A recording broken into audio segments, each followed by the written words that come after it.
નમસ્કાર, મુદ્દાની વાત જોવાની શરૂઆત આપ કરી ચૂક્યા છો। હું છું આપની સાથે વિકાસ મકવાણા અને હું છું મુફદ્દલ કપાસી। મુદ્દાની વાતમાં આજે ખૂબ જ મહત્વના મુદ્દા વિશે વાત કરવાના છીએ। આ મુદ્દો છે આપણી સંસ્કૃતિનો, સનાતન સંસ્કૃતિનો, આપણી આસ્થાનો। આ મુદ્દો છે સોમનાથ મંદિરનો। જી હા, ભારતભરમાં આમ તો ઠેક ઠેકાણે ઘણા બધા એવા મંદિરો આવેલા છે, લોકોની એમાં આસ્થા હોય છે, પણ સોમનાથ મંદિર એક એવું મંદિર છે કે જેની સાથે એક એવી ગાથા જોડાયેલી છે અને એક એવું મંદિર છે કે જેને વારંવાર તોડવાનો પ્રયત્ન કરવામાં આવ્યો। એક એવું મંદિર કે જેને જમીનદોસ્ત કરવાનો પ્રયત્ન થયો। જો કે આ મંદિર જેની આસ્થા હજારો વર્ષથી અડીખમ છે અને એના માટે જ સ્વાભિમાન પર્વની ઉજવણી કરવામાં આવી રહી છે। આ કોઈ વિધ્વંસની ગાથા નથી, પરંતુ આ સ્વાભિમાનની ગાથા છે। એટલા માટે જ ગુજરાતભરમાં સ્વાભિમાન પર્વની ઉજવણી થવા જઈ રહી છે। જો કે આ તકે એ જાણવું જરૂરી છે કે આખરે આ સ્વાભિમાન છે શું, કેવી રીતે દેશભરની જે આસ્થા છે આ મંદિરમાં જોડાયેલી છે, કેવી રીતે કે જે 12 જ્યોતિર્લિંગમાંનું પ્રથમ જ્યોતિર્લિંગ મંદિર સોમનાથ મંદિર જે ગુજરાતના સૌરાષ્ટ્રમાં પ્રભાસ પાટણ જેને કહેવામાં આવે છે, આખરે કેવી રીતે અડીખમ ઉભેલો છે, કેવી એની તાકાત છે, શું તેનો ઇતિહાસ છે, કેવી રીતે લોકોની આસ્થા આજના દિવસમાં પણ એની સાથે અડગ છે, આને કેવી રીતે તોડવાનો પ્રયત્ન થયો, એમાં શું બદલાવ આવ્યા, કેવી રીતે એક મેસેજ જઈ રહ્યો છે સ્વાભિમાનનો, એ આજે જાણવાનો પ્રયત્ન કરીશું। આજે એક મોટી ગેસ્ટ પેનલ આપણી સાથે જોડાનાર છે, જેમાં ઇતિહાસવિદ પણ રહેશે, લોક સાહિત્યકાર પણ રહેશે, કથાકાર પણ રહેશે અને વરિષ્ઠ પત્રકાર સાથે પણ ચર્ચા કરીશું કે આખરે આ સ્વાભિમાન છે શું અને દેશના દરેકે દરેક વ્યક્તિએ સોમનાથનો ઇતિહાસ જાણવો કેવી રીતે જરૂરી છે। બિલકુલ, અને એ અખંડ ભારતનું ગૌરવ એટલે સોમનાથ જે આસ્થાનું સ્થાનક છે, એ સ્થાનક પાછળ સદીઓ વીતી ગઈ। તવારીખના પાના પર સોમનાથ મંદિરની એક ગાથા એ ભારતની જે સનાતન સંસ્કૃતિ છે, એ સનાતન સંસ્કૃતિ, ભારતની જે સભ્યતા છે, ભારતનો જે ગૌરવવંતો ઇતિહાસ છે, ભારતના મૂળિયામાં રહેલી જે તાકાત છે, એનો પરચો આપતું મંદિર ભારતના પશ્ચિમી કિનારે ઊભું છે અને એ સોમનાથનું મંદિર છે। સોમનાથનું મંદિર આપણા સૌના અસ્તિત્વ સાથે સીધી રીતે જોડાયેલું છે। હજારો વર્ષ વીતી જાય, મેં કહ્યું એમ કે એક સદી પછી બીજી સદી પછી ત્રીજી સદી આક્રાંતા ભારતની આ સનાતન સંસ્કૃતિના પ્રતીક સમા, ભારતની આસ્થાના પ્રતીક સમા, ભારતીય સભ્યતાના પ્રતીક સમા મંદિર પર નાપાક નજર કરે, પણ ભારતના એ શૂરવીરો, ભારતના એ ગૌરવવંતા એ નાગરિકો કે જે લડ્યા અને આ આસ્થાને આજે પણ આપણી વચ્ચે ટકાવી રાખી છે, અને એનો જ પર્વ આપણે ઉજવી રહ્યા છે, સોમનાથ સ્વાભિમાન પર્વ। અને એની વાત આપણે વિસ્તારથી કરવી છે। ઘણા બધા એવા દિગ્ગજો છે કે જેમનો ખૂબ જ લાંબો, ખૂબ જ વિસ્તારથી એમનું અધ્યયન છે આ વિષય પર, પણ ભારત વર્ષ અને ભારત વર્ષની અંદર પહેલું જ્યોતિર્લિંગ જે કહેવાય છે સોમનાથ મહાદેવનું મંદિર, એ ભારત વર્ષની તાકાત શું છે? મારે શરૂઆત કરતા પહેલા ખાલી 4 વાક્યો અટલ બિહારી વાજપેયીની જે કવિતા છે, વાજપેયીજીની, એ 4 વાક્યો કેવા છે? ભારત વર્ષ કેવી રીતે સ્વાભિમાન સોમનાથ છે એની સાથે આ પંક્તિઓ કદાચ કનેક્ટ કરશે તમને। दुनिया का इतिहास पूछता, रोम कहा यूनान कहा, घर घर में शुभ अग्नि जगाता, वो उन्नत ईरान कहा, दीप बुझे पश्चिमी जगत के, छाया जब बर्बर अंधियारा, दीप बुझे पश्चिमी जगत के, छाया जब बर्बर अंधियारा, तभी चीर के तमकी छाती, चमका हिंदुस्तान हमारा। तो आज भारत वर्ष है, એ ભારત વર્ષની ઓળખ શું છે?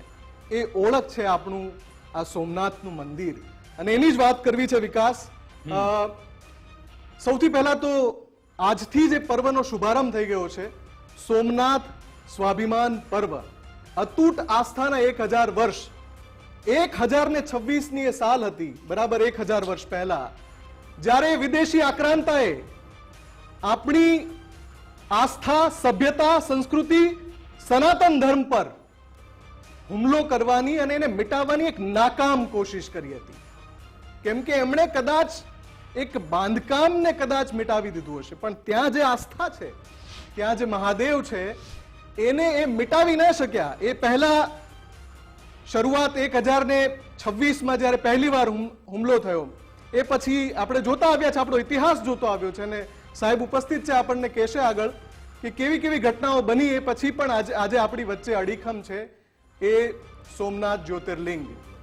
તો હુમલાઓ થતા રહ્યા, કાળની ગર્તામાં તમે જઈને જુઓ ને તો હુમલાઓ થતા રહ્યા, પણ હંમેશાથી સોમનાથ અડીખમ છે, અખંડ છે અને અલૌકિક છે, એમાં કોઈ શંકા નથી. અને ખુદ વડાપ્રધાન મોદી આ જે સોમનાથ સ્વાભિમાન પર્વ છે કે જે 1000 વર્ષની ઉજવણીના ભાગરૂપે થઈ રહ્યું છે, 1000 વર્ષ વીત્યા અને હજુ પણ એ અડીખમ છે, એના ભાગરૂપે એ ઉજવણી થઈ રહી છે, ત્યારે વડાપ્રધાન મોદી પણ એમાં હાજરી આપવાના છે. અને ખૂબ જ એક જે કાર્યક્રમ છે એ એક યાદગાર કાર્યક્રમ બની રહેવાનો છે. વિકાસ બિલકુલ, એટલા માટે જ અખંડ ઓમકાર નાદની શરૂઆત પણ ગુજરાતભરમાં થઈ છે. ગુજરાતભરના જે શિવાલયો છે ત્યાં ઓમકારનો નાદ પણ ગુંજી રહ્યો છે, અને આપણે એ ઇતિહાસ પણ જાણવો છે, સાથે સાથે કેવી રીતે આસ્થાને ઠેસ પહોંચાડવાનો પ્રયત્ન, એની સામે પણ આ મંદિર હજારો વર્ષોથી કેવી રીતે અડીખમ ઊભું છે એ જાણવાનો પ્રયત્ન કરીશું. પરંતુ એ પહેલા પ્રધાનમંત્રી નરેન્દ્રભાઈ મોદી એમણે પણ એક મુફદ્દલ બ્લોગ લખ્યો છે, અને એમાં એમણે આ આખા જે અલગ અલગ પ્રકરણો છે એ પણ ટાંક્યા છે, અને એમની મુખ્ય લાઈન, એનો મુખ્ય અર્થ એ છે કે આ વિધ્વંસની ગાથા નથી, આ સ્વાભિમાન પર્વ છે. એમણે કહ્યું કે જો જેવી રીતે આ મંદિર, જો સમૃદ્ધ મંદિર જો ઊભું છે વર્ષોથી, તો એવી રીતે ભારતનો જે સમૃદ્ધ ઇતિહાસ હતો અગાઉનો, એને પણ આપણે રિપીટ કરી શકીએ છીએ, એ પ્રધાનમંત્રી મોદી કહ્યું. એની સાથે સાથે આજે જ્યારે ગાંધીનગરમાં પણ જે સ્વાભિમાન પર્વની શરૂઆત કરવામાં આવી, મુખ્યમંત્રી ભૂપેન્દ્રભાઈ પટેલ ત્યાં પહોંચ્યા હતા, અને આજે દાદા પણ ત્યાં ભગવાન ભોળેનાથની ભક્તિમાં લીન જોવા મળ્યા હતા. ત્યાંથી તેમણે શું સંદેશ આપ્યો, શું કહ્યું મુખ્યમંત્રી ભૂપેન્દ્રભાઈ પટેલે, એ પણ સાંભળ્યું.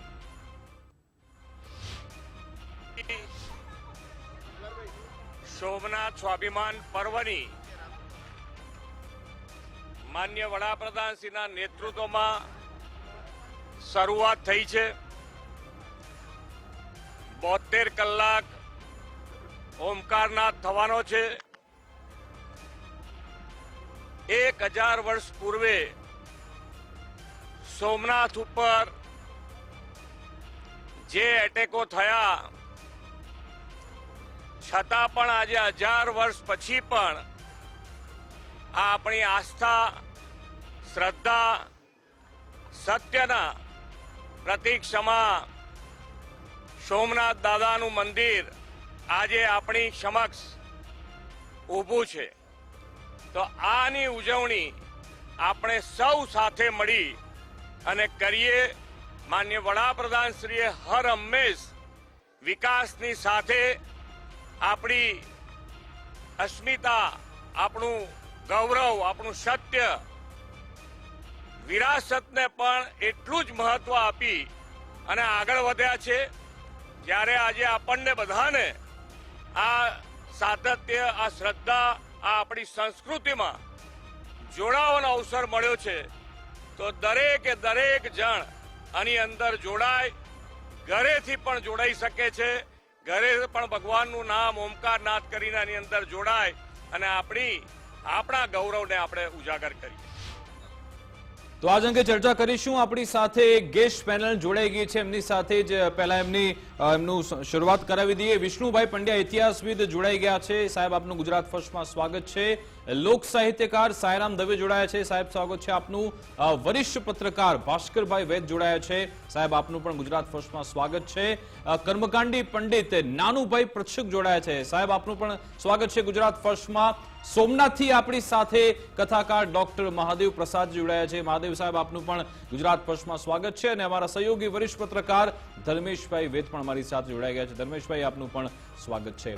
તો સૌપ્રથમ વિષ્ણુજી આપની પાસે જવા માંગીશ કે આ સ્વાભિમાન પર્વ છે શું, કેવી ગાથા છે 1000 વર્ષની કે જેનાથી વર્ષોથી આ મંદિર એને તોડવાનો પ્રયત્ન થયો, એને મિટાવવાનો પ્રયત્ન થયો, છતાં પણ મંદિર ત્યાં ને ત્યાં ઉભું છે ને એક મેસેજ આપે છે કે તમારી ભલે એ મિટાવવાની મેલી માનસિકતા હોય પણ આ મંદિરે મેસેજ આપે છે કે અમે અહીંયા અડીખમ ઊભા છીએ.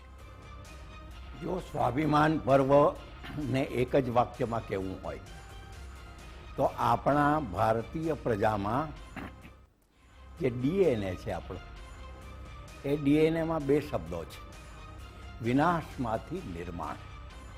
ગમે તેટલો વિનાશ થાય, નષ્ટભ્રષ્ટ થઈ જાય બધું, આપણે ફરીવાર એને ઊભું કરીએ છીએ અને એના અસંખ્ય ઉદાહરણો છે. જૂના પણ ઉદાહરણો છે, નવા પણ છે. સોમનાથની વાત કરીએ પહેલાં આપણે કચ્છમાં જે ધરતીકંપ થયો અને જે ફરી કચ્છ બેઠું થયું, લોથલમાં 4 વાર સુનામીનું આક્રમણ થયું, દરિયા અને નદીનું. 4 વાર લોથલવાસીઓએ ઊભું થયું આખું. એટલે આપણી જે વિનાશમાંથી નિર્માણની જે પ્રક્રિયા છે, ભાવના છે, એ ભાવના સ્વાભિમાન સોમનાથની સાથે જોડાયેલી છે. અને ક્યારથી જોડાયેલી છે? ઇતિહાસ બહુ મોટી ચીજ છે, એમાં ગપ્પા ચાલે નહીં. એને જરા વાસ્તવિક તથ્ય સાથે જોડી અને પુરાણથી માંડીને અર્વાચીન સુધીની વાત કરવી જોઈએ. ઉદાહરણ તરીકે 7,99,25,125 વર્ષ પહેલા સોમનાથનું નિર્માણ થયું છે.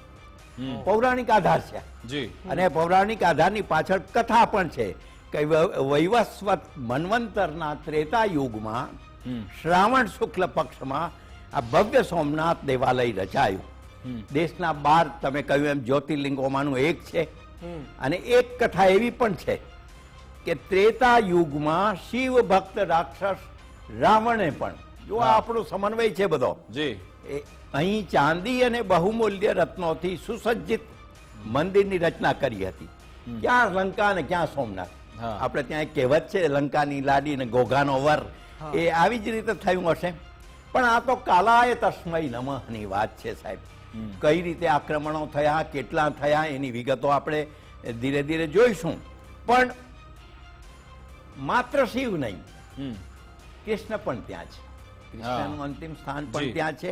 અને કૃષ્ણ તો મૃત્યુંજય છે, પણ એમનો જીવન સંદેશ સમગ્ર બ્રહ્માંડના દર્શન માટેનો છે.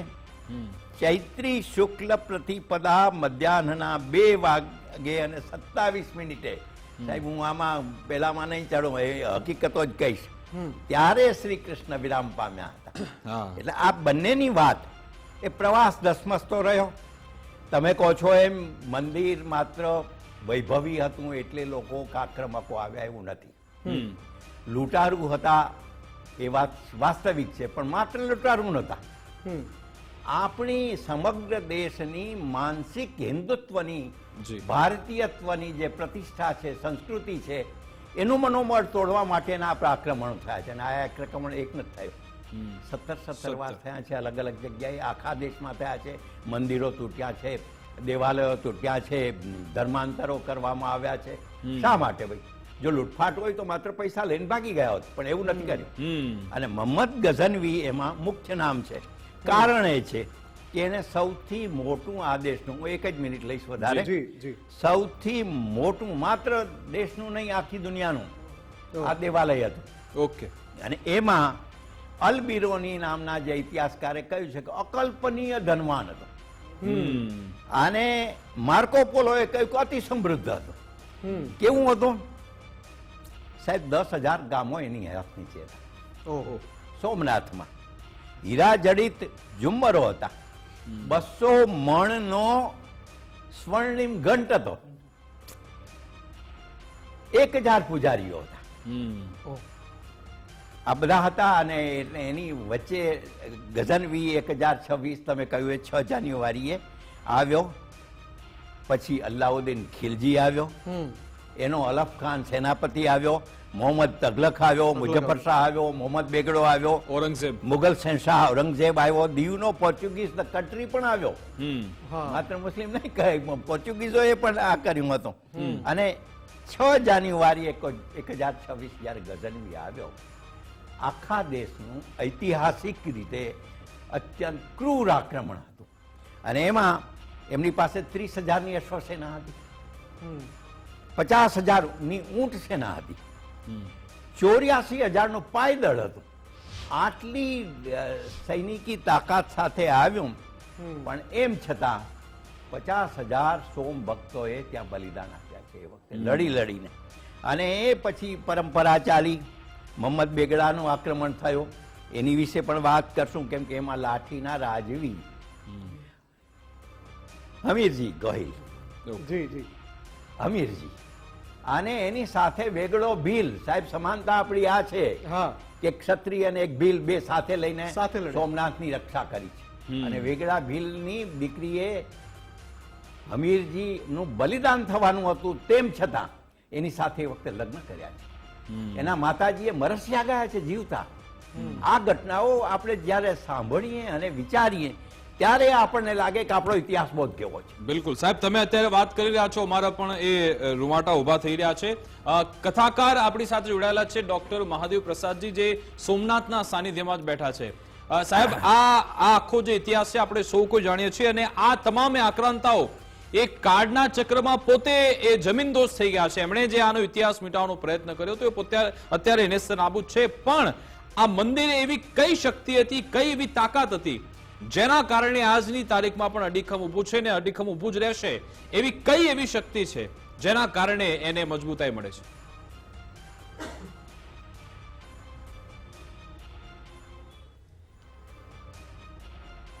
જય સોમનાથ.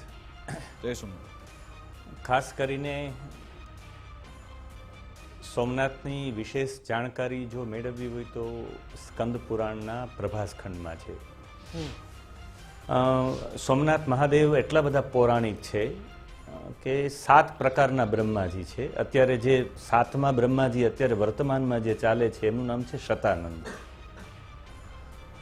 બ્રહ્માજીના આયુષ્ય વિશે પણ આપણે બધા જાણીએ છીએ કે જ્યારે કલયુગ, દ્વાપર યુગ, ત્રેતાયુગ અને સતયુગ, 4,32,000 વર્ષ છે કલયુગના, એના ડબલ કરો એટલે દ્વાપરના થાય. એમાં 4 32 એકત્રિત કરો એટલે ત્રેતાના થાય, ને એમાં ફરી 4 એકત્રિત કરો એટલે 40,20,000 વર્ષ થાય 4 યુગના.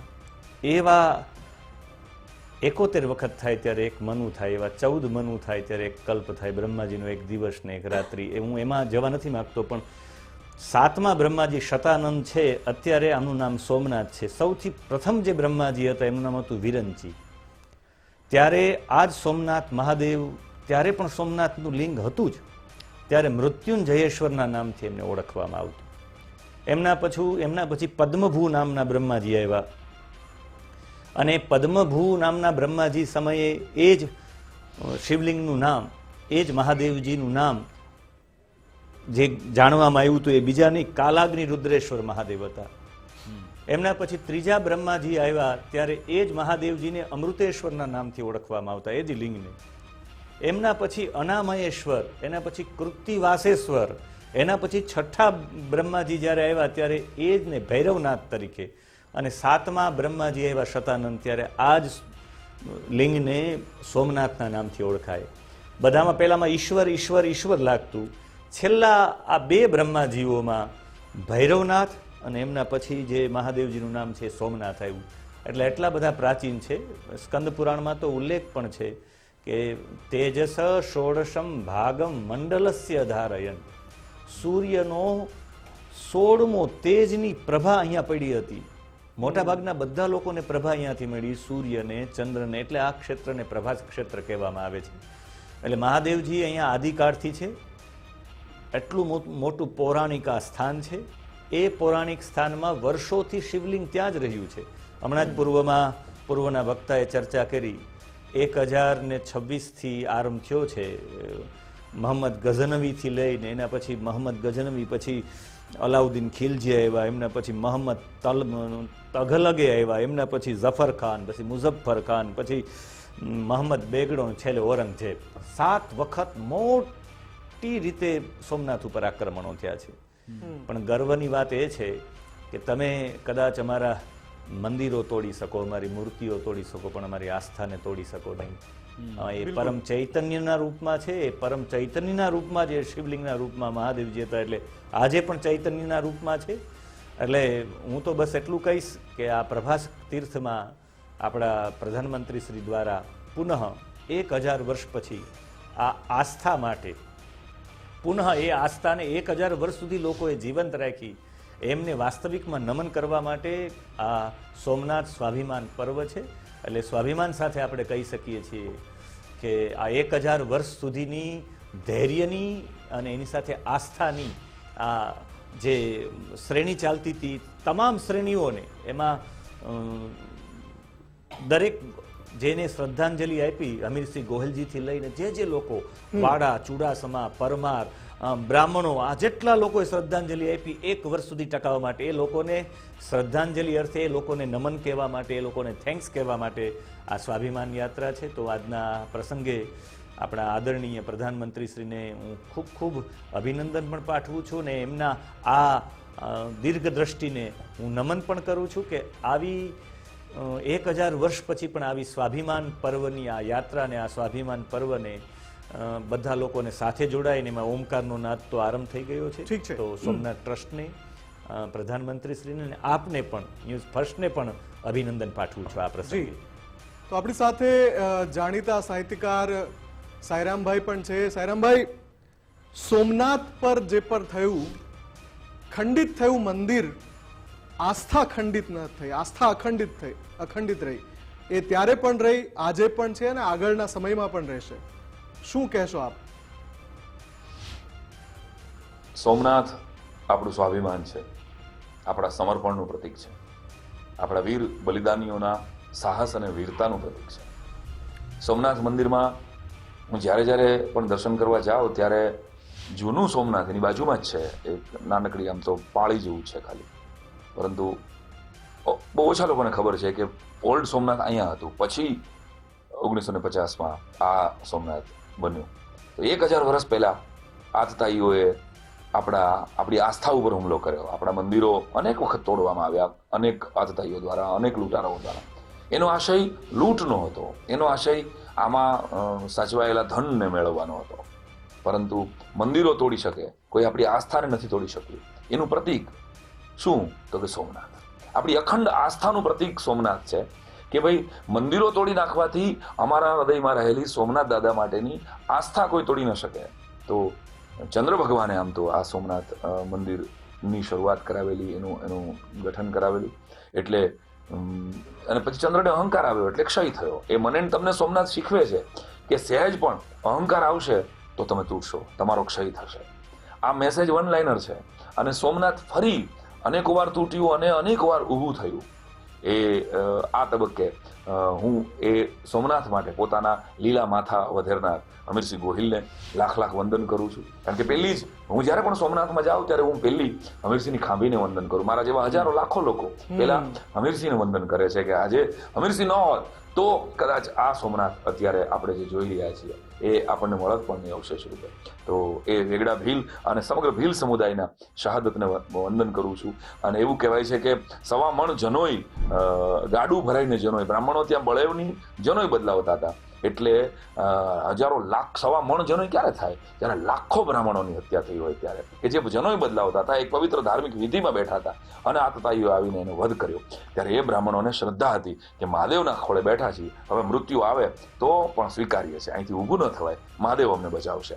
તો એ બ્રાહ્મણોને પણ લાખ વંદન કરું છું, જેને સોમનાથને બચાવવા માટે પોતાના પ્રાણની આહુતિ આપી.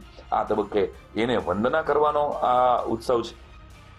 અને ફરી સોમનાથને બેઠું કરવા માટે સરદાર વલ્લભભાઈ પટેલ જો મને તમને ન મળ્યા હોત તો આ સોમનાથનું આજે જે ભવ્યાતિ ભવ્ય મંદિર આપણે જોઈ રહ્યા છીએ એ મંદિર ન હોત પોતે સંકલ્પ કર્યો અને જુનાગઢને આઝાદ કરાવતી વખતે, અને ત્યારબાદ જ્યારે એનું ઉદ્ઘાટન થયું ત્યારે તો સરદાર પટેલ આ ધરતી ઉપર હતા પણ નહીં, એ તો સ્વર્ગે સીધાવી ચૂક્યા હતા. પરંતુ એનો આત્મા આજે જ્યાં પણ હશે ને ત્યાં રાજી થતો હશે કે 1000 વર્ષ પછીના આક્રમણનો બદલો આપણે આસ્થાથી આપ્યો, આપણે અખંડિતતાથી આપ્યો.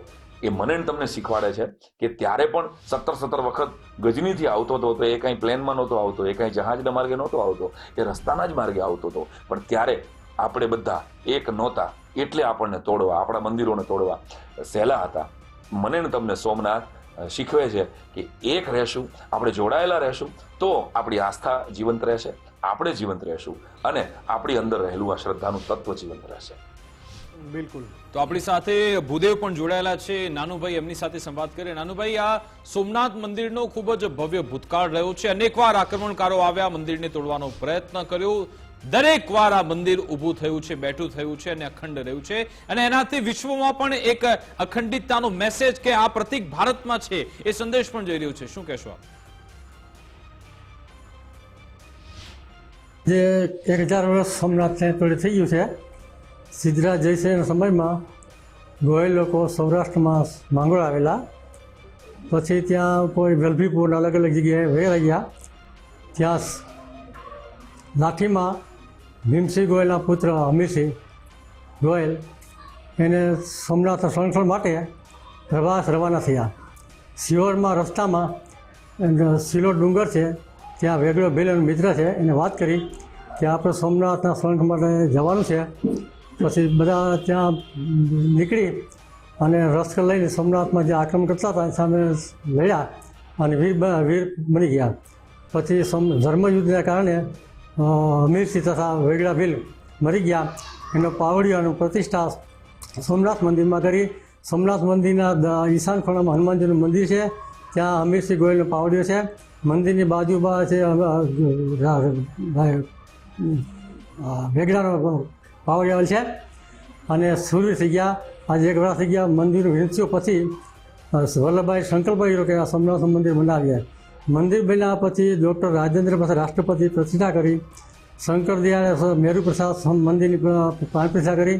અડવાણીજીએ રથયાત્રાની શુભ પ્રસંગ કર્યો છે. આજે આ શુભ પ્રસંગે નરેન્દ્ર મોદીએ ભવ્યથી ભવ્ય પ્રોગ્રામ કર્યો છે. ભારતના આપણે ગુજરાતના મુખ્યમંત્રી ભૂપેન્દ્રભાઈ હર્ષ સંઘવી બધા મિનિસ્ટરોએ લોકોને આવવા જવા માટે સારી સુવિધા કરી છે અને કોઈ લોકો ન પડે. આજે પણ જેમ રાજા મહારાજ જેમ રવા જતા હતા એમ ઘોડે સવારીના જે 100 ઘોડા હથિયાર બધા રાખ્યા હતા એ દ્રશ્ય આપણી સામે આવે છે. બિલકુલ. તો શાશ્વત સનાતન સદાકાળ સોમનાથ પરની આ મહાચર્ચા છે એ યથાવત આપણે ચાલુ રાખીશું. અત્યારે ટેલિવિઝન પર બ્રેક લેવાનો એક સમય થયો છે, નાનકડો એવો બ્રેક લઈશું, પણ ડિજિટલના દર્શકો માટે આ ચર્ચાને યથાવત ચાલુ રાખીએ છીએ. આપણી સાથે વરિષ્ઠ પત્રકાર ભાસ્કરભાઈ વૈદ પણ જોડાયેલા છે. ભાસ્કરજી, જે વિદેશી આક્રાંતા હતા 1000 વર્ષ પછી આજે જ્યારે આપણે 2026માં આવીને ઊભા છીએ, તો સોમનાથ એ સમય અને આજનામાં શું આપ જોઈ રહ્યા છો? એ સોમનાથની ગાથાને આપ કઈ રીતે જોઈ રહ્યા છો? અતિ ઘોડાનો ફેર છે. જે વિધ્વંસ થયેલું હતું તે વખતે સોના જડિત હતું, તે રીતે જ આ મંદિર બનેલું છે. જેને પણ શિખરો સુવર્ણ જડિત છે, અંદરના સ્તંભો પણ સુવર્ણ જડિત છે. અને તે વખતે જે મહિમા હતો એવો જ મહિમા, એનો એથી અધિક મહિમા આજે દેશને દુનિયામાં અને સર્વત્ર વ્યાપક પ્રસરી રહ્યો છે અને દિન પ્રતિદિન વધી રહ્યો છે. અચ્છા ભાસ્કરભાઈ, એ પણ જણાવશો કે સોમનાથ મંદિર પર જે આક્રમણ થતું આવ્યું તેને લઈ જે સરદાર વલ્લભભાઈ પટેલ 1947માં જ્યારે ત્યાં પહોંચ્યા હતા અને પછી એમણે ત્યારે સંકલ્પ લીધો હતો, પ્રતિજ્ઞા લીધી હતી કે આ મંદિર આપણે ફરી બનાવવું છે. ને જો કે જ્યારે મંદિરે બની ગયું 1951માં ત્યારે નહોતા, પણ આખરે સંકલ્પ શું હતો, એ વાત આખરે શું હતી, એ પણ લોકોએ જાણવું ખૂબ જરૂરી છે. જુનાગઢથી રેલવે ટ્રેનમાં આવ્યા વેરાવળ, અને વેરાવળથી સોમનાથ આવ્યા. સામાન્ય રીતે એ લોખંડી પુરુષ તરીકે ઓળખાય છે. અને એ લોખંડી પુરુષની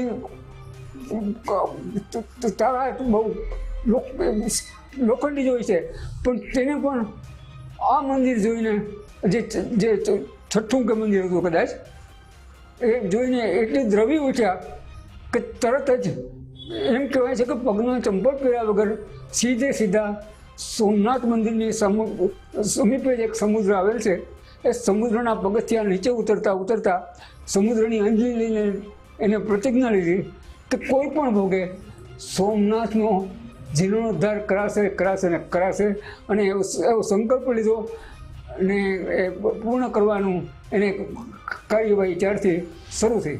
તો આ ભાસ્કરભાઈ ખૂબ જ બહોળો અનુભવ ધરાવે છે. એમણે ખાસું એવું આ બધું ચિત્રણ પણ જોયું છે, બધા નેતાઓ સાથે મુલાકાત પણ કરી છે, અને એમના જ ભાઈ ધર્મેશભાઈ પણ આપણી સાથે જોડાયેલા છે. બંને ભાઈઓ અત્યારે સ્ક્રીન પર છે. ધર્મેશભાઈ, આપને તો એમની પાસેથી પણ ઘણી બધી વાતો સાંભળી છે. આ બંનેની તે ભૂમિ પણ ત્યાં છે, સોમનાથ. તો તમે શું અનુભવ્યું છે સોમનાથને લઈ? શું લોકોને કેવી આસ્થા છે, અને આ જે રીતનો ઇતિહાસ બતાવવામાં આવે છે, લોકોના પ્રતિભાવ કેવા હોય છે? આપ આ બાબતે સ્વાભિમાન પર્વની લઈ ઓવરઓલ શું કહેશો?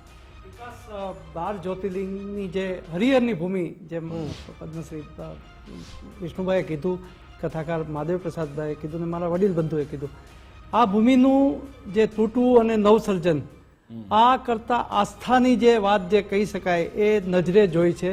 અને એ રીતે નજરે જોઈ છે કે જ્યારે સોમનાથમાં નૃત્ય મંડપ નહોતો, પછી નૃત્ય મંડપ બન્યો, અને લોકોને એક સુવિધા પણ એક ઓછી હતી, પણ એવા સમયે સોમનાથ ઉપરની શ્રદ્ધા, તમે સૌરાષ્ટ્ર હોય, ગુજરાત હોય, એવા લોકો પ્રતિ માસે શિવરાત્રી ઉપર આવતા, અને જે સોમનાથનું જેને કહી શકાય ને અતૂટ બંધન હતું. અને એ જ રીતે તમે વેરાવળ સોમનાથના લોકોની પણ એવી ટેક હતી કે લોકો સોમનાથના જલાભિષેક, એટલે જે જૂનું સોમનાથ સાઈરામભાઈએ વાત કરી, ત્યાં જલાભિષેક કર્યા પછી પોતે પોતાના ચા પીવે અથવા પોતાની રોજિંદી ક્રિયા કરે.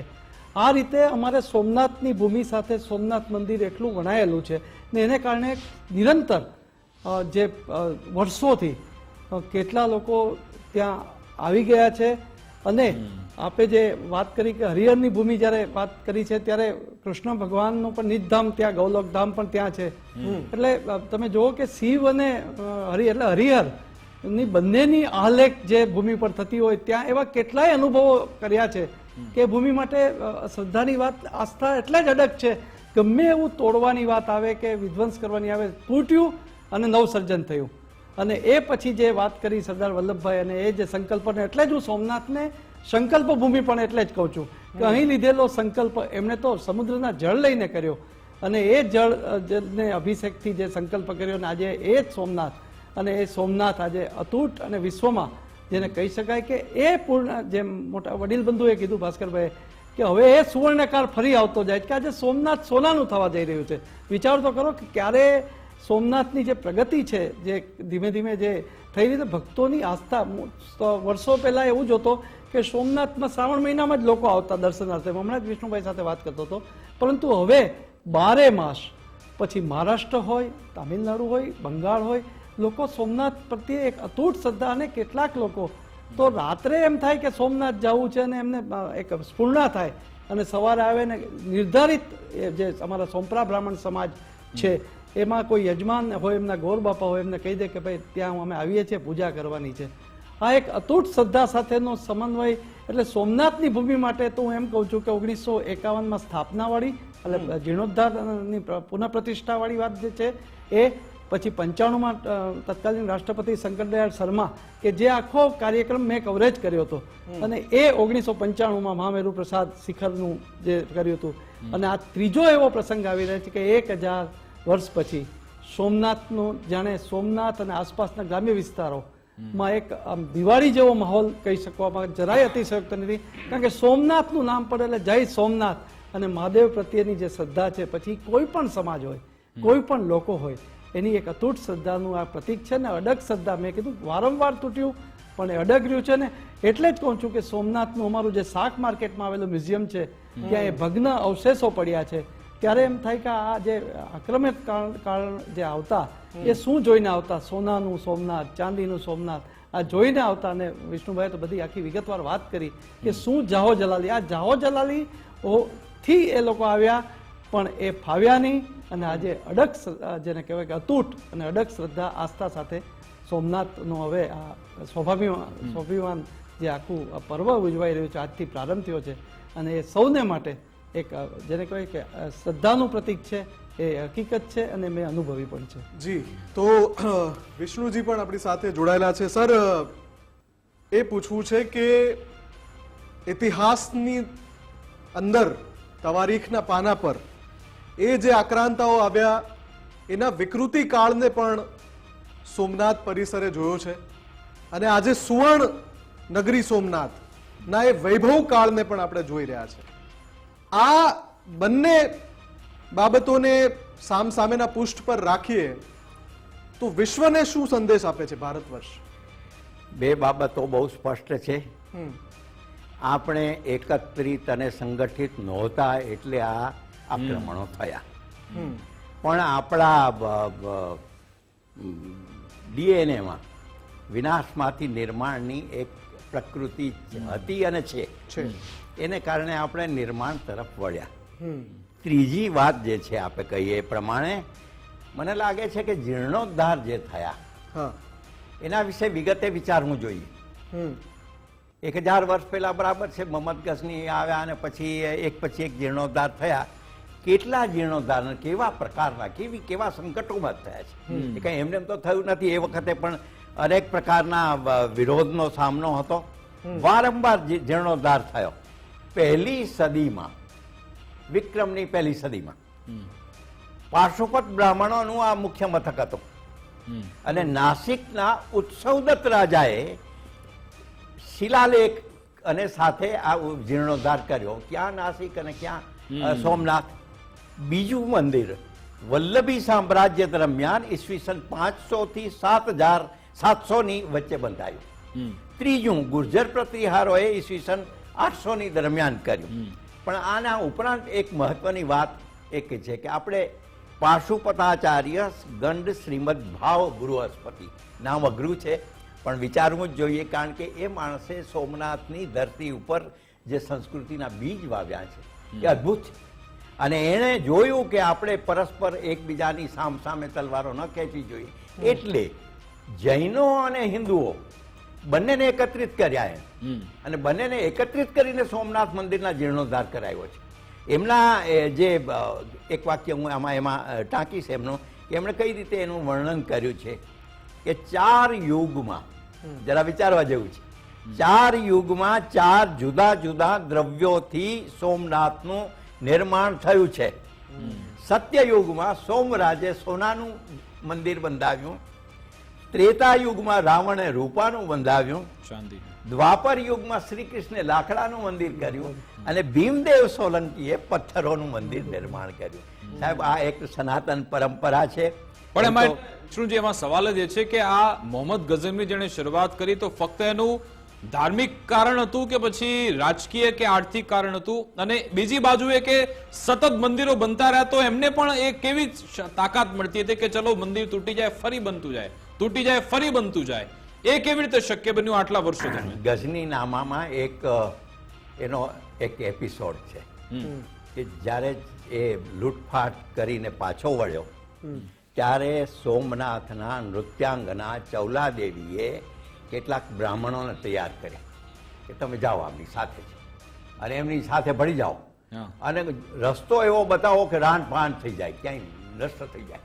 અને એવા રસ્તેથી મોહમ્મદ ગઝનવી સુધી પહોંચ્યો કે એમાં અડધું લશ્કર નષ્ટ થઈ ગયું સાહેબ. અને ત્યાં જઈને એ બીમાર પડ્યો. બીમાર પડ્યા પછી એને એમ લાગ્યું કે હો, આટલી બધી આ હાથી દોલત, સ્ત્રીઓ, બધું અમારી પાસે છે, મારે એને જોડે લઈ જવું જન્નતમાં. આ ઘટના છે એમાં ગઝની નામામાં. અને એને એક પછી એક બોલાવ્યા કે હાથી નહીં, મારા દરબારમાં બોલાવો. પછી કે પેલી સ્ત્રીઓ, રૂપ સુંદરીઓ છે એને, નર્તકીઓ, એને બોલાવો. ધન છે એને બોલાવ્યો. એક પછી એકને બોલાવ્યા, પણ આ માણસ એને હાથ પકડી શકે એના એટલી તાકાત નહોતી. એટલે બાળકની જેમ જેમ જન્મ્યો હતો ત્યારે જેમ રડ્યો હતો એમ મોહમ્મદ ગઝનવી રડ્યો, આવું લખાયું છે.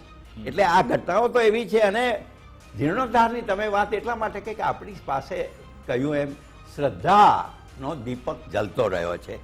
સાહેબ, હેમચંદ્રાચાર્ય અને બૃહસ્પતિ, જૈન અને શિવ બંને મળીને જીર્ણોદ્ધાર કરાયો. ત્રીજાના અવશેષ ઉપર ભીમદેવ સોલંકીએ કર્યો. 14મી સદીમાં ચુડાસમા રાજવી મહિપાલે કર્યો. 1783માં મહારાણી અહલ્યાબાએ કર્યો છે ત્યાંથી, ઇન્દોરથી. અને છેલ્લો જે હમણાં 1947માં સરદાર વલ્લભભાઈ પટેલે જે નિર્ણય કર્યો એની પાછળ પણ આખી ભૂમિકા છે. નવેમ્બર 1947ની એક સાંજે આ ગુજરાતી નેતા બીજા ગુજરાતી નેતાને ફોન કરે છે. ઓકે. વિગત આવે છે કે સાહેબ જુનાગઢ મુક્ત થઈ ગયું. આરસી હુકુમતની રચના થઈ હતી. 2 પત્રકારો એમાં શામળદાસ ગાંધી અને અમૃતલાલ શેઠે બહુ મહત્વનો ભાગ ભજવ્યો હતો. કનૈયાલાલ મુનશીએ બંધારણ રચી આપ્યું હતું. અને આરસી હુકુમત, અને આરસી હુકુમતનું પ્રેરણા સ્થાન શું હતું? 1945માં બર્મામાં નેતાજી સુભાષચંદ્ર બોઝે જે લડાઈ કરી આઝાદીન ફૌજની, આઝાદીન સરકારની હુકુમત, આરસી હુકુમત, એમાંથી આરસી હુકુમત આવી. અને એ રીતે શામળદાસ તો બહુ સ્પષ્ટ કહેતા હતા કે સાહેબ અમે આમાં હિંસાનો રસ્તો છે નહીં, અમારે તો જુનાગઢ મુક્ત કરવું છે ને અમે કરીશું. અને કર્યું. એ દરમિયાન 110 જેટલા ગામો સોરઠના એ પ્રજાએ પોતે કર્યા. અને એ સાંજે બહાઉદ્દીન કોલેજની સાંજે દિવાળીના દિવસે, મોટે ભાગે દિવાળી કદાચ, હા, તો એ મોટી જાહેર સભા થઈ. સાહેબ, સરદાર તો પટેલ હતા, આખા બાલા હતા. એણે કહ્યું કે તમારે જો એક મ્યાનમાં 2 તલવાર નહીં રહી શકે. તમારે પાકિસ્તાન જવું હોય તો તમે જાઓ, હું તમને દક્ષિણા પણ આપીશ જવા માટે, બાકી બધા અહીં રહે. અને પછી લોકમત લેવાયો. એ વખતે એક તો પ્રજાકીય લોકમત અને પછી મતદાન દ્વારા થયો. અને સરદાર ત્યાં ગયા, વેરાવળ, સોમનાથ, એમની વાત કરી. જામ સાહેબ દિગ્વિજયસિંહજી એમની સાથે હતા. એનવી ગાડગીલ મિનિસ્ટર હતા. અને ઐતિહાસિક સંકલ્પ લીધો. આ સંકલ્પ શબ્દ એટલા માટે મહત્વનો છે કે ઐતિહાસિક સંકલ્પ લીધો અને આજે એનું પરિણામ આપણને દેખાય છે. બિલકુલ. ડોક્ટર મહાદેવ પ્રસાદ પણ જોડાયેલા છે આપણી સાથે. બાપુ, સ્કંદ પુરાણ હોય કે પછી ઘણા બધા એવા ગ્રંથો છે, ઋગ્વેદમાં પણ કહેવાય છે કે આ સોમનાથ જ્યોતિર્લિંગ વિશે એમાં લખવામાં આવ્યું છે. તો એ કથા આખરે છે શું કે જે કહેવામાં આવે છે કે ચંદ્રદેવની કથા હોય કે પછી આ સોમનાથ જે જ્યોતિર્લિંગ છે એ છે શું, એ પણ લોકોએ જાણવું જરૂરી છે.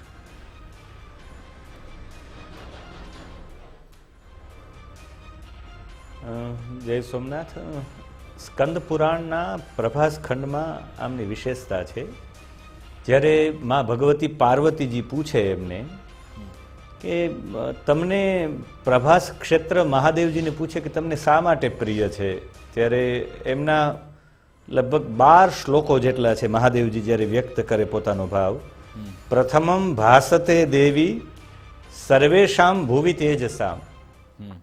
આખી પૃથ્વીમાં સૌથી વધારે મને કોઈ તેજવાળું કોઈ સ્થાન દેખાતું હોય તો એ પ્રભાસ તીર્થ છે. બીજો એક ભાવ રજૂ કરે છે બહુ સારી રીતે. એ કહે છે કે તત્ર દેવી પ્રભા લબ્ધા તેન પ્રાભાસિકમ સ્મૃતમ. જે લોકોની પ્રભા, પોતાની ઓરાઓ જેના જીવનમાંથી નીકળી ગયું એને લબ્ધ, એની પ્રાપ્તિ થાય એટલે આ ક્ષેત્રનું નામ પ્રાભાસિક ક્ષેત્રમ છે. એક બીજી પણ કથા છે, તેજસમ ષોડસમ ભાગમ મંડલસ્ય ધારાયણ. સૂર્યનારાયણના પ્રભાની, એની તેજનો 16મો ભાગ આ ક્ષેત્રમાં પડ્યો હતો. એટલે આને અગ્નિતીર્થ પણ કહેવામાં આવે, આને સોમતીર્થ પણ કહેવામાં આવે, આમને સૂર્યતીર્થ પણ કહેવામાં આવે છે. એટલે કોઈ વ્યક્તિની પ્રભા જો જતી રહી હોય છે તો એ પ્રભા મેળવવા માટેનું સ્થાન છે.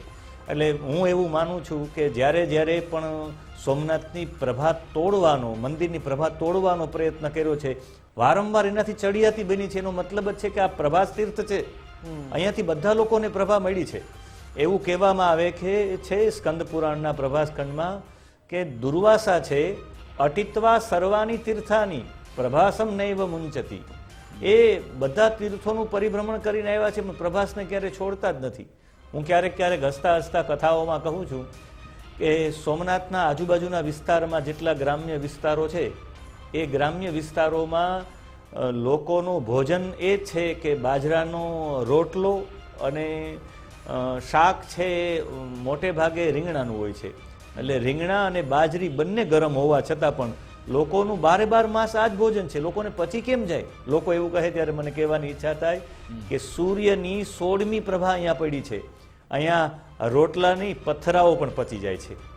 અત્યારે અહીંયા ત્રિવેણી સંગમ છે. પૂર્વમાં 5 નદીઓ મળતી અહીંયા, જેમાં અત્યારે કપિલા, સરસ્વતી અને હિરણ નામની નદી તો છે જ, પણ ન્યંકુ અને વજ્રણી નામની નદી પણ અહીં મળતી. 5 નદીઓનો સંગમ છે. એટલે પંચ નદ્ય સરસ્વતી મપી અંતિ સસ્રોતસઃ સરસ્વતી તુ પંચદાસો દેશે ભવત સરિત. એ પંચ નદીનો જે ઉલ્લેખ છે સરસ્વતી સાથેનો, એ અહીંયા સોમનાથનો છે, જે શુક્લ યજુર્વેદમાં છે, જે ઋગ્વેદમાં છે, જે અથર્વેદમાં છે. એટલે પંચ નદીમાં હું જ્યાં રહું છું, મારું સ્થાન છે, મૂળ મારું જન્મસ્થાન, એ આ 3 ઋષિઓ તપ કરતા. સરસ્વતી પધાર્યા, ત્રણેય ઋષિઓના મસ્તક ઉપર થઈને પધાર્યા. એમાં એક ઋષિનું નામ હતું હિરણ્ય ઋષિ, એક ષિનું નામ હતું કપિલ ઋષિ, અને એક ઋષિનું નામ હતું ન્યંકુ ઋષિ. જે ન્યંકુ ઋષિ ઉપરથી પસાર થઈને જે નદી વહી, એ નદીનું નામ ન્યંકુમતી પડી ગયું. જે હિરણ્ય નામના ઋષિ ઉપરથી પસાર થઈને જે સરસ્વતીનો એક ભાગ પસાર થયો, એટલે એ હિરણ્યા નામની નદી થઈ, જેને આજે હિરણ કહીએ છીએ ગુજરાતીમાં આપણે. અને કપિલ ઋષિ ઉપરથી પસાર થઈને જે નદી પ્રવાહિત થઈ, એ બીજા કોઈ નહીં, એ કપિલા નદી થઈ. અને સરસ્વતી એના મૂળ ભાગમાં, તો સરસ્વતી જ્યારે વડવા નલને લઈને એવા સુંદર કથા છે. પણ હું આપને એટલું જ કહેવા માંગુ, ઋગ્વેદમાં છે, યજુર્વેદમાં છે, અથર્વેદમાં છે, સ્કંદ પુરાણમાં છે, અન્ય પણ ભાગવતજીમાં છે, શિવ પુરાણમાં છે, આ બધામાં છે. મૂળ કથા એ છે, મેં પૂર્વમાં આપને ચર્ચા કરી હતી કે ખાલી ચંદ્રદેવે સ્થાપના કરી ત્યારથી સોમનાથ થયા, એ તો આ શતાનંદ નામના બ્રહ્માજી છે ત્યારે આ યુગમાં, આ યુગ પણ નહીં, આ કલ્પમાં એનું નામ સોમનાથ છે. પૂર્વ કલ્પમાં એનું નામ ભૈરવનાથ હતું. એના પૂર્વ કલ્પમાં એ કૃત્તિવાસેશ્વર હતા.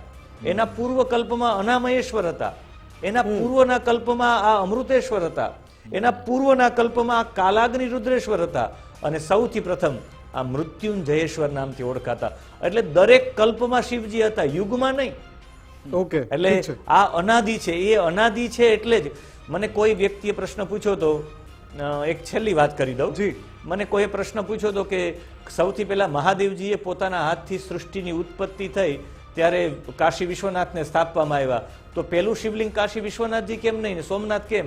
ત્યારે મેં એમને કહ્યું કે એ એક કલ્પની વાત છે. અનેક કલ્પોથી સોમનાથજીની જ્યોતિ અહીંયા જોડાયેલી છે. એટલે મને એવું કહેવામાં છે સોમનાથ એટલે પ્રથમ જ્યોતિર્લિંગ છે. ઠીક છે. સોમનાથ. આપણી સાથે વિષ્ણુજી પણ જોડાયેલા છે. એક સવાલ મારે એ પૂછવો હતો સર, કે જે આક્રાંતાઓએ જે વિધ્વંસક પ્રવૃત્તિઓ કરી,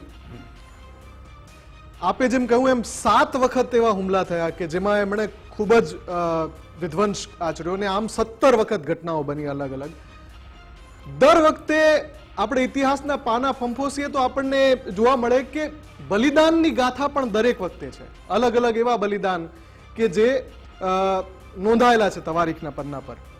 તો આ બલિદાનની ભૂમિનો પણ એક પ્રતાપ છે, કેમ કે દરેક વખતે કોઈએ ને કોઈ તો એ શૌર્ય બતાવ્યું ત્યાં. એટલા માટે કે આપણી ફિલસૂફી એ છે કે આત્મા અમર છે, શરીર નષ્ટ છે, એટલે શરીરને બલિદાન સાથે લઈ જવામાં કોઈ આપણને હિચકિચાટ હોવો જોઈએ નહીં. હું તમને એક ઉદાહરણ આપું. મોહમ્મદ શાહ એ અમદાવાદથી આક્રમણ કર્યું હતું સાહેબ. એ વખતે 5 ઠાકરો, આપને તો કદાચ વધારે ખબર હશે, ઠાકર બ્રાહ્મણો, વીરજી ઠાકર, નથુ ઠાકર, કરશન ઠાકર, વાલજી ઠાકર, દેવજી ઠાકર સાહેબ આ લડ્યા, આને માથા કપાયા, વધેરાયા.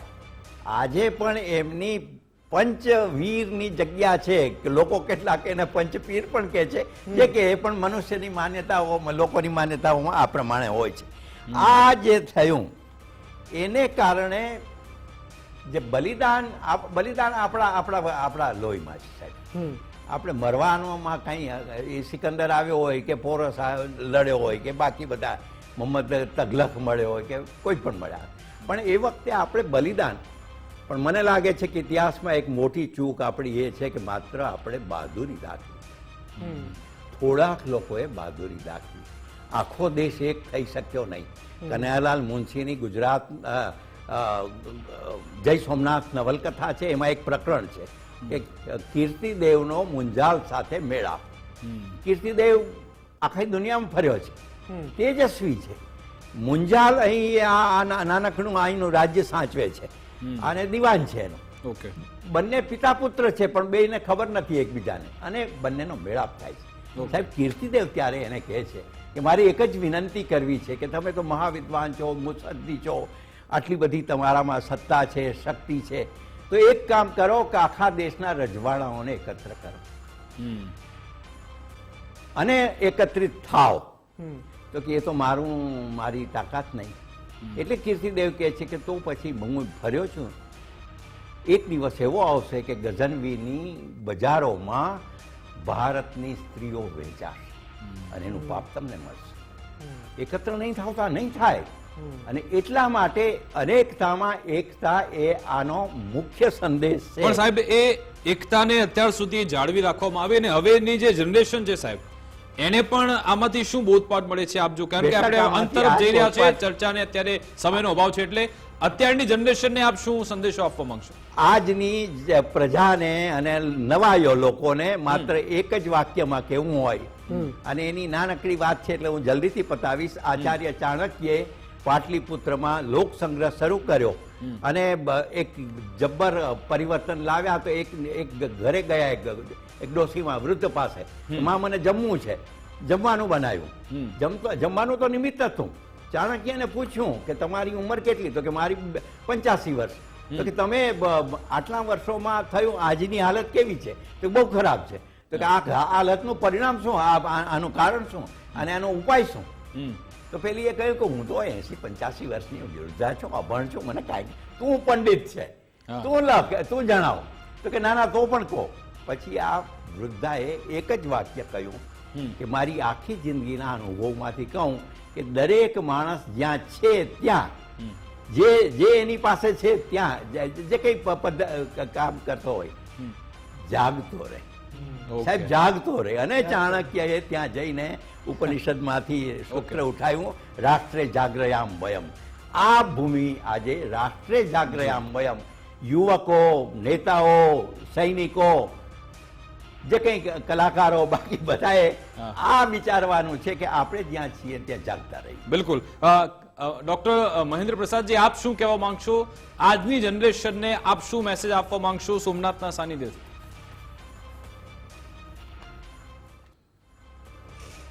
બસ એટલું કહીશ કે આપણા આદરણીય પ્રધાનમંત્રીશ્રીએ આ બધું જે જૂની પરંપરાની જે બાબતો હતી એને ઉજાગર કરી. એટલે દરેક યુવાન રાષ્ટ્ર માટે 24 કલાકમાંથી 1 કલાક આપે બસ. ઓકે, દરેક વ્યક્તિએ પોતાની 1 કલાક રાષ્ટ્ર માટે, રાષ્ટ્રના ચિંતન માટે, રાષ્ટ્રના યોગદાન માટે ખાલી સમયદાન આપે 1 કલાકનું 24 કલાકમાં રાષ્ટ્ર માટે, એટલે બધું બરાબર થઈ જશે. બિલકુલ. ધર્મેશજી, આપ શું કહેવા માંગશો? Closing comment.